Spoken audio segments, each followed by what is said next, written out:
हैदराबाद में जमात इस्लामी हिंद की एक तंजीम गर्ल्स इस्लामिक ऑर्गेनाइजेशन 3 रोजा कॉन्फ्रेंस का इनेकाद करने जा रही है। इस कॉन्फ्रेंस का मकसद लड़कियों को मजीद मजबूत और बाख्तियार बनाना है। इस 3 रोजा कॉन्फ्रेंस का नाम मशाल रखा गया है। इस कॉन्फ्रेंस का इनेकाद हैदराबाद के नामपल्ली नुमाइशी ग्राउंड में किया जा रहा है और ये कॉन्फ्रेंस 29 नवंबर से लेकर 1 दिसंबर तक चलेगी।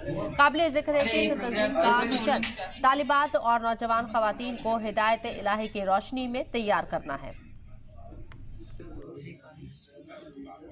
जमात इस्लामी की sister organization GIO girls Islamic organization एक बड़े पैमाने पर प्रोग्राम करने की कोशिश कर रहे हैं, जो 3 दिन का प्रोग्राम है।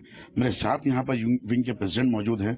अब बताइए 3 दिन में क्या प्रोग्राम है आपका? हमारी इस प्रोग्राम को रखने का मकसद यह है कि नौजवान नस्लों में सलाहियतों को परवान चढ़ाएं और उनके अंदर कई सारे ऐसे जो बुराइयां मौजूद हैं, जैसे फहाशी उरियानियत वगैरह है, जो इंटरमिक्सिंग वगैरह जो आम देखी जाती है फेस्ट्स वगैरह के सिलसिले में, उसको हम रोकते हैं और उसका हम सद्देबाब करते हैं और एक नया ऐसा फेस्ट आप तमाम के सामने रखते हैं। जो जिस तरह के खवातीन को हैदराबाद में खवातीन को आगे बढ़ने से या घर से बाहर जाने से, पर्दे से काफ़ी रोक टोक होती थी, इस दौर में आपको क्या लगता है खवातीन आगे बढ़कर शाना बाशाना जो है काम करेगी?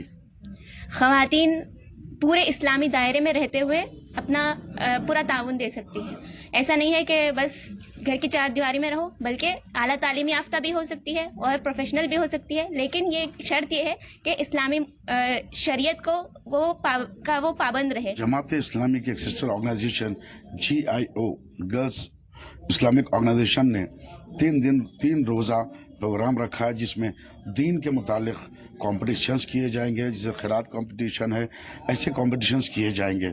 हैदराबाद में हाल ही में जमात इस्लामी के 2 रोज़ा रियासती सतह पर प्रोग्राम किया गया था। अब Jamaat Islami sister organisation girls Islamic organisation लेकर 3 रोज़ा प्रोग्राम करने का ऐलान किया है। इसमें तमाम रियासतों से लोग आएंगे, लड़कियां आएंगे, जिसमें कॉम्पिटिशन्स होगा और उन्हें इनामात दिए जाएंगे। अहम मकसद ये है कि दीन की तरफ उनको राग़िब करें, दीन की तरफ उनको लाया जाए और ख़वातीन को आगे बढ़ने का मौका दिया जाए और किस तरह आगे बढ़ना है, ये उनका इस प्रेस कॉन्फ्रेंस का सब्जेक्ट माना जाता है। कैमरामैन के साथ मैं मिनी भदी अली बाकरी, कैमरामैन आबिद के साथ जी सलाम, हैदराबाद।